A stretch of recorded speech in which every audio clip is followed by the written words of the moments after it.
However, with a United States women's title now on SmackDown seemingly, and they're still going through the rigors of trying to crown that first champion, was it too soon to now announce the women's IC title?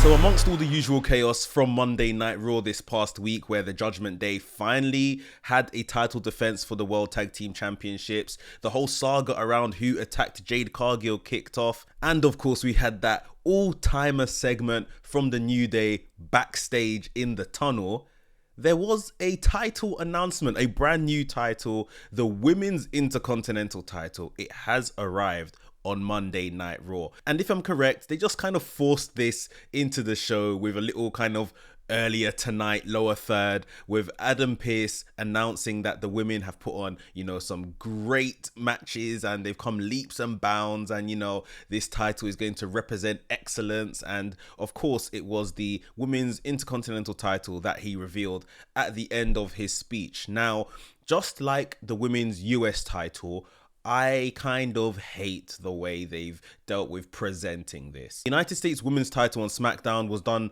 I think, a lot better than this, because it at least had a polished backstage pre-recorded vignette with Nick Aldis saying his stuff.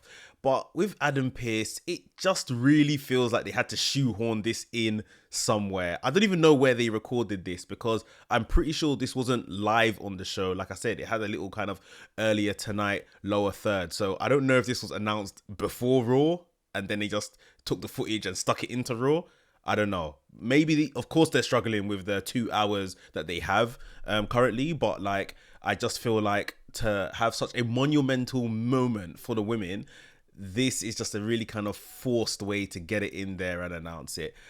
I think they need to do better when they're doing these bits, especially when it comes to announcing big things for the women, because they always go grandioso when they're doing it for the men. Like I say, it is the WWE Women's Intercontinental title, so it looks very similar in design to the men's, especially the men's IC titles of old, because it brings back that white strap like they tend to do with the women's titles. But of course, the men's old school IC title is synonymous with a white strap as well. So yeah, it has that effect, if you like, but just looks like the current day men's IC title. Really nice with the new touches of blue they've added to the IC title. It makes it pop really nice on the women's title with the white strap as well. So yeah, no real complaints. Maybe a lack of innovation with the title, and just kind of replicating what the men have with the same name as what the women have. We saw that with the US title as well. No real innovation there, but it works. I mean, ultimately it's to give the women another chance to win a title and to build some of these women towards the main event and the top of the card. So I think that's the most important thing happening here. However, with a United States women's title now on SmackDown seemingly, and they're still going through the rigors of trying to crown that first champion, was it too soon to now announce the women's IC title? I do think that this could have waited. I think this could have waited for the debut of Netflix. I think this could have waited to be crowned at WrestleMania. I think that they're doing too much in a short span of time right now with the women. Albeit excellent, great stuff. I think you could have done something where you told the women that this is coming and this is something to look forward to, the roster members, but then, launch it later on, like I say, in 2025. Imagine at WrestleMania, they had a 6-pack challenge, a women's ladder match to crown the first ever IC title. Brilliant, absolutely brilliant. That'd be so fun. But it's maybe they wanted to jump the gun and maybe have this ready for the launch on Netflix. So yeah, I can understand maybe why they've done it, just not how I would have done it. And I think you let the United States title stuff breathe, become a bit special, make the women on Raw want to clamor for their own mid-card belt, and then you give it to them, sort of thing. As well as, we've got the whole scenario of the women's tag division now to still satisfy. We still need to satisfy that, as well as having now 2 mid-card belts on either show. I think it might be a bit much. And especially now we're going to go through another tournament, maybe to crown the IC Women's Champion, and potentially another tournament to crown new tag team champions, where Jade Cargill has now been taken off TV because she's seemingly injured. So a lot of tournaments right now potentially with the same women involved. Yeah, I don't know. It's a bit much. Like, we literally just saw Nia Jax fight Naomi for the WWE Women's Championship. Naomi loses and she's straight into the United States tournament for the women. Great for Naomi, another chance at gold, I guess. But like, yeah, we don't have that many women to have 2 women's mid-card titles, a tag team division as well, and book all of these all very well. We haven't got the evidence that WWE can do this. So my immediate reaction would probably be to send those tag team titles down to NXT and have that as a NXT fixture for a lot of the upcoming women, because even NXT now has, you know, a women's main title that Roxanne Perez holds, and it has a North American, you know, a mid-card title being held by Fallon Henley. So maybe some of the younger women, or the less experienced women, if you see what I mean, can, you know, grab the tag team title and work with that, and that can still kind of come up to the main roster here and there. But right now the main roster seems very busy for women's titles, and they need to figure it out, because otherwise you're just giving us a load of titles and no booking around it. So the big part that I'm sure everyone's waiting for is the predictions. Who will be the inaugural WWE Women's Intercontinental Champion? I've got 3 names. I want you guys to put your thoughts down below in the comments, but I do have 3 names. The first one I'm going to go for is Raquel Rodriguez. Raquel Rodriguez came from the same class as a Bianca Belair, as a Rhea Ripley. However, she hasn't had nearly the amount of success that those 2 women have had.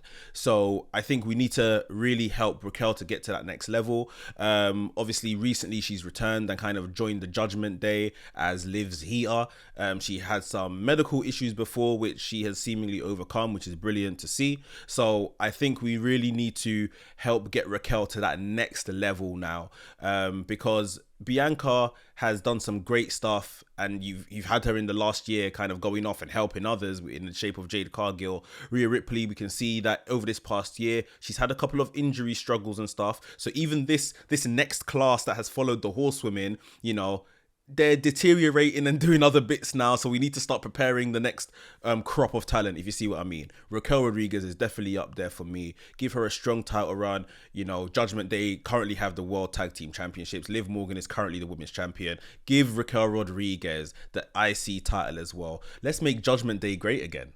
Another name that I'd like to see win this title is Kairi Sane. Kairi Sane has been really good since she's returned to WWE. Nothing above that. You know, she hasn't hit the heights she hit in NXT when she was here the first time round. Since she's returned, she's played second fiddle to Asuka and Io Sky, and just been like another person in Damage Control. Kairi Sane is better than that. Kairi Sane was the inaugural IWGP Women's Champion, and although that's kind of went to poo right now, I do think that Kairi Sane is a big talent and someone that could bring a lot of prestige to this brand new title. A really kind of believable performer and has good matches. So I would definitely be considering putting this title on Kairi Sane in the first instance. The third person I'll throw their name into the ring to become the first ever IC champion is Lyra Valkyria.